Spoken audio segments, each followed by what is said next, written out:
नमस्कार दोस्तों, the knowledge giveaway में आप सभी का स्वागत है। आपको यहाँ पर current affairs, all government jobs और कैरियर गाइडेंस और competitive exam like UPSC, SSC जैसी इन सब की जानकारी यहाँ दी जाती है। So don't forget to subscribe our channel and press the bell icon for latest updates. तो चलिए शुरू करते हैं। आईएएस ऑफिसर कैसे बने, इसकी पूरी जानकारी इस वीडियो में आज हम आपको बताएंगे। दोस्तों, हर स्टूडेंट का सपना होता है कि वह पढ़ लिख कर एक सफल इंसान बने, इसलिए वह दिन रात मेहनत भी करते हैं। कुछ स्टूडेंट डॉक्टर बनना चाहते हैं, तो कुछ इंजीनियर और कुछ स्टूडेंट आईएएस बनकर के देश के लिए सेवा करना चाहते हैं और अपना नाम रोशन करना चाहते हैं। लेकिन एक आईएएस ऑफिसर बनना इतना आसान नहीं है। एक आईएएस ऑफिसर बनने के लिए आपको हार्ड वर्क के साथ साथ स्मार्ट स्टडी करना भी जरूरी है। इस एग्जाम को पास करने के लिए हर साल लाखों स्टूडेंट एग्जाम देते हैं, लेकिन सिर्फ कुछ गिने चुने तेज दिमाग वाले और स्मार्ट स्टूडेंट ही इस एग्जाम को क्लियर कर पाते हैं। और कुछ स्टूडेंट ऐसे होते हैं जिनको आईएएस एग्जाम की कुछ भी जानकारी नहीं होती है और फिर भी वह एग्जाम देने बैठ जाते हैं। दोस्तों, इसलिए कहा जाता है कि किसी भी तरह के एंट्रेंस एग्जाम देने से पहले उस एग्जाम के बारे में आपको पूरी जानकारी होनी चाहिए। तो आइए सबसे पहले जान लेते हैं कि आईएएस क्या होता है। आईएएस ऑफिसर की पावर क्या होता है और ये क्या काम करते हैं, और एक आईएएस ऑफिसर कैसे बने, क्या क्वालिफिकेशन चाहिए, एज क्राइटेरिया क्या है, एग्जाम फॉर्म कब भर सकते हैं, क्या परसेंटेज रिक्वायर है, एग्जाम के कितने स्टेज होते हैं, आप कितनी बार अटेम्प्ट दे सकते हैं, सिलेबस क्या है, इसके लिए पढ़ाई कैसे की जाए, सैलरी कितनी मिलती है। तो इन सभी सवालों का जवाब आपको इस वीडियो में मिल जाएगा। आईएएस का फुल फॉर्म क्या होता है? दोस्तों, आईएएस का full form Indian administrative service है, जिसे हम भारतीय प्रशासनिक सेवा यानी आईएएस भी कहते हैं। इस एग्जाम को हर साल यूपीएससी कंडक्ट करती है। दोस्तों, अगर कोई कहता है कि वह आईएएस की तैयारी कर रहा है, तो वह गलत है। असल में वह आईएएस की तैयारी नहीं, वह सिविल सर्विसेज एग्जामिनेशन की तैयारी कर रहा होता है। इसके अंतर्गत कई सर्विसेज होते हैं, जैसे आईएएस, आईपीएस, आईएफएस, आईआरएस सहित 24 तरह के सर्विस है। इसका एग्जाम यूपीएससी कंडक्ट करती है। दोस्तों, अब आप यहाँ पूछेंगे कि सिविल सर्विसेज एग्जामिनेशन पास होने के बाद जितने भी आईएएस, आईपीएस बनते हैं, उन्हें जॉब किस चीज की मिलती है, वे लोग किस डिपार्टमेंट में काम करते हैं। तो आपको बता दूं कि जितने भी डीएम कमिश्नर, डिप्टी कमिश्नर, जितने भी हेड ऑफ डिपार्टमेंट होते हैं, वे सभी आईएएस होते हैं। डिपार्टमेंट के सेक्रेटरी, पीएम के सेक्रेटरी आदि आईपीएस कैटेगरी के लोग पुलिस में ऑफिसर बनते हैं, जैसे एसपी, डीएसपी आदि। आईएएस बनने के लिए क्वालिफिकेशन क्या चाहिए? दोस्तों, अब हम बात करते हैं कि आईएएस बनने के लिए क्या क्वालिफिकेशन चाहिए। इसकी सबसे बड़ी बात है कि इसमें सिर्फ ग्रेजुएशन पास चाहिए। अगर आप किसी भी सब्जेक्ट से मिनिमम मार्क्स से ग्रेजुएट हैं, या आप ग्रेजुएशन लास्ट ईयर या लास्ट सेमेस्टर के स्टूडेंट हैं, तो भी आप आईएएस के फॉर्म भर सकते हैं। आपने अगर BA, BCom, BSc, BBA, BCA, engineering, medical या कोई भी डिग्री कोर्स हो, तो आप यूपीएससी का एग्जाम देने के लिए एलिजिबल है। आईएएस बनने के लिए नागरिकता क्या है? एक खास बात है कि कैंडिडेट्स इंडिया का सिटीजन होना चाहिए। आईएएस और आईपीएस बनने के लिए सिटीजन ऑफ इंडिया कंपलसरी है।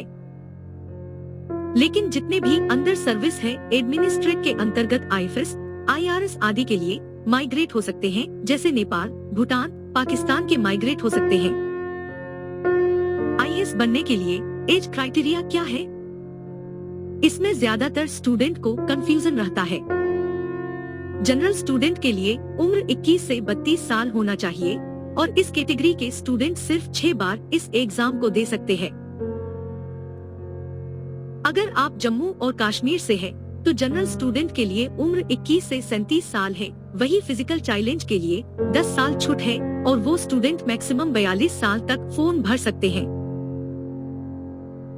जो डिजेबल स्टूडेंट है जैसे विकलांग, तो उनमें जनरल के लिए मैक्सिमम 37 साल है। ओबीसी स्टूडेंट के लिए उम्र 21 से 35 साल तक होनी चाहिए और इस कैटेगरी के स्टूडेंट्स 9 बारिश एग्जाम के लिए अटेम्प्ट कर सकते हैं। जो डिजेबल स्टूडेंट है जैसे विकलांग, तो उनमें ओबीसी के लिए मैक्सिमम 38 साल है। एससी एसटी के लिए उम्र 21 से 37 साल तक होनी चाहिए और इस कैटेगरी के स्टूडेंट्स के लिए कोई एग्जाम अटेम्प्ट लिमिट नहीं है, आप जितनी बार भी एग्जाम दे सकते हैं। जो डिजेबल स्टूडेंट है जैसे विकलांग, तो उनमें एससी एसटी के लिए मैक्सिमम 40 साल है। दोस्तों, एज लिमिट के बारे में आपको तो पता चल गया होगा, जो कि सभी तैयारी करने वाले स्टूडेंट को एज लिमिट के बारे में पता होना चाहिए। तो दोस्तों, एक बात और कि ये अटेम्प्ट तभी काउंट होगा जब आप प्रीलिम्स एग्जाम में बैठेंगे। ऐसा नहीं है कि आपने फॉर्म भरा और एग्जाम नहीं दिए तो अटेम्प्ट काउंट होगा, ऐसा नहीं है। ये ध्यान रखने वाली बात है। दोस्तों, आप एक बात और जान लीजिए, किसी भी स्टूडेंट का इस एग्जाम में सिलेक्ट होने का कितना % चांस रहता है। तो स्टूडेंट का सिविल सर्विस एग्जाम में सिलेक्शन होने का चांस मात्र 0.21% रहता है। तो दोस्तों, आपको इन सभी बातों पर ध्यान नहीं देना है। आप यह सोचें कि आपको एक सीट चाहिए और आप क्वालिफाई कर जाएंगे। Exam pattern. दोस्तों, अगर आपको एक IAS ऑफिसर बनना है तो आपको 3 एग्जाम को पास करना पड़ेगा। प्रारंभिक परीक्षा यानी प्रिलिमिनरी एग्जामिनेशन, मुख्य परीक्षा यानी मेन एग्जामिनेशन, साक्षात्कार यानी इंटरव्यू। प्रारंभिक परीक्षा प्रिलिमिनरी एग्जाम। प्रारंभिक परीक्षा में 2 पेपर होते हैं, पहले जनरल स्टडीज और दूसरा CSAT होता है। दोनों पेपर 200 नंबर के होते हैं। दोनों पेपर में प्रश्नों की संख्या अलग अलग होता है। पहले में 100 प्रश्न होते हैं और दूसरा में 80 प्रश्न होते हैं। इस एग्जाम में आप हिंदी या इंग्लिश दोनों में से किसी एक भाषा में एग्जाम दे सकते हैं। ये आप पर निर्भर करता है कि आप किस भाषा में कंफर्टेबल हैं। IAS syllabus for paper 1। इस पेपर में प्रश्नों की संख्या 100 रहता है और 200 मार्क्स का पेपर है। इसमें बात करें समय की, इस पेपर को सॉल्व करने के लिए 2 घंटे का समय दिया जाता है और निम्नलिखित टॉपिक से क्वेश्चंस दिया जाता है। Current events of national and international importance. Bharat का इतिहास और भारतीय राष्ट्रीय आंदोलन यानी history of India and Indian national movement. भारतीय और वैश्विक भूगोल। भारत और दुनिया का प्राकृतिक, सामाजिक, आर्थिक भूगोल यानी Indian and world geography. Physical, social, economic geography of India and the world. Economic और social development, sustainable development, poverty, inclusion, demographics, social sector initiatives, etcetera.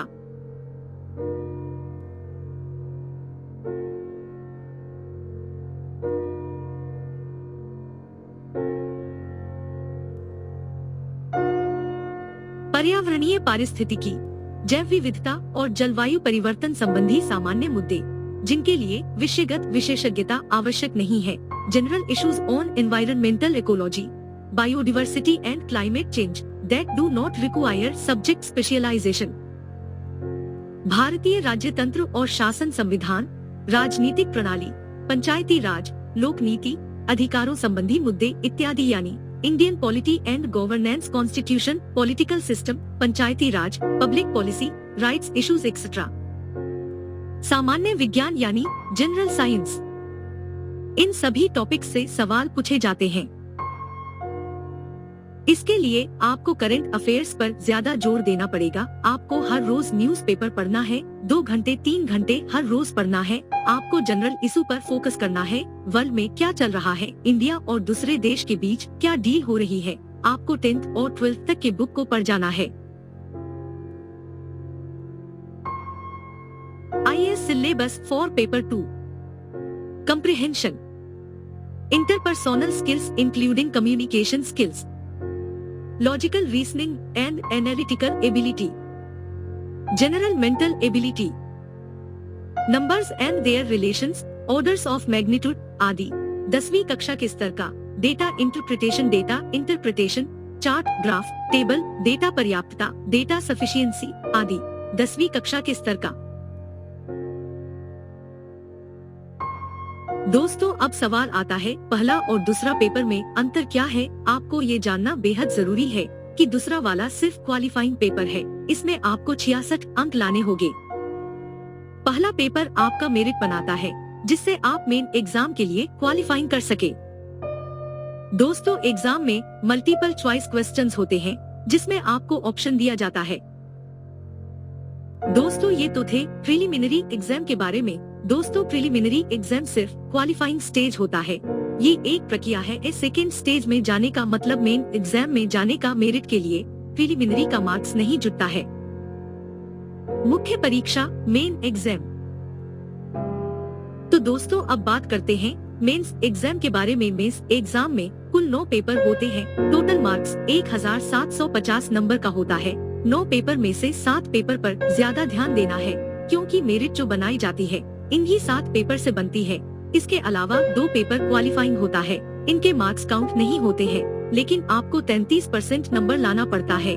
इसमें एक पेपर इंग्लिश का है और दूसरा लोकल लैंग्वेज कहलाता है, मतलब दोनों ही लैंग्वेज के होते हैं। लोकल लैंग्वेज वही होगा जो संविधान के सूची में दर्ज है। मेंस एग्जाम के लिए सिलेबस क्या है? पेपर 1 निबंध, इसे 250 मार्क्स। पेपर 2 सामान्य अध्ययन 1 general studies 250 marks. Indian history and culture, world geography and society. Paper 3 सामान्य अध्ययन 2 general studies 250 marks. Constitution, politics, social justice and international relations.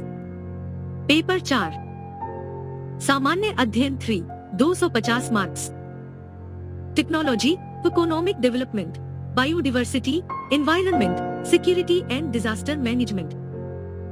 Paper 5 सामान्य अध्ययन 4 250 marks. Ethics, integrity and aptitude. अगर हम सामान्य शब्दों में बात करें तो आप किसी भी टॉपिक पर क्या सोचते हैं, आप क्या विचार रखते हैं, किसी घटना पर आप कैसे रिएक्ट करते हैं, जैसे पेड़ क्या है।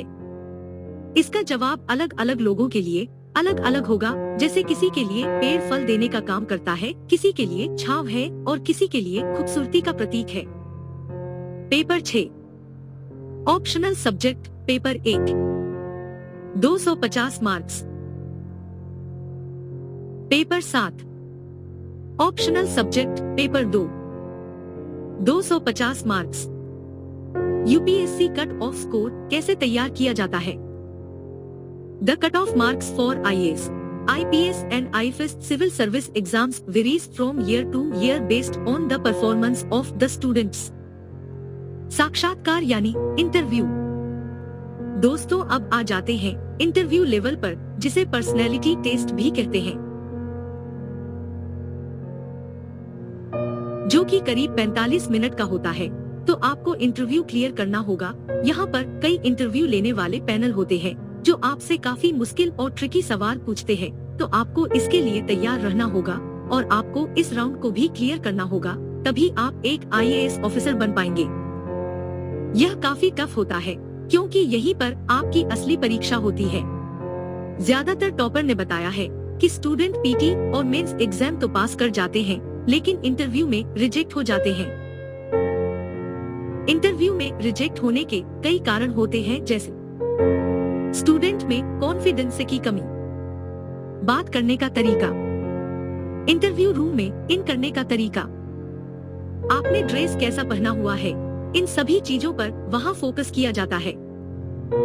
फॉर्म भरते समय ही पूछा जाता है कि आप कौन कौन सी सर्विस पसंद करते हैं। 3 सर्विस जैसे IAS, IPS, IFS को ऑल इंडिया सर्विस कहा जाता है, बाकी सर्विस सेंट्रल सर्विस में आती है।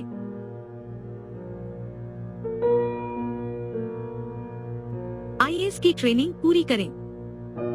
IAS के सभी चरणों को पार कर लेने के बाद कैंडिडेट को IAS की 21 महीने की ट्रेनिंग करनी पड़ती है।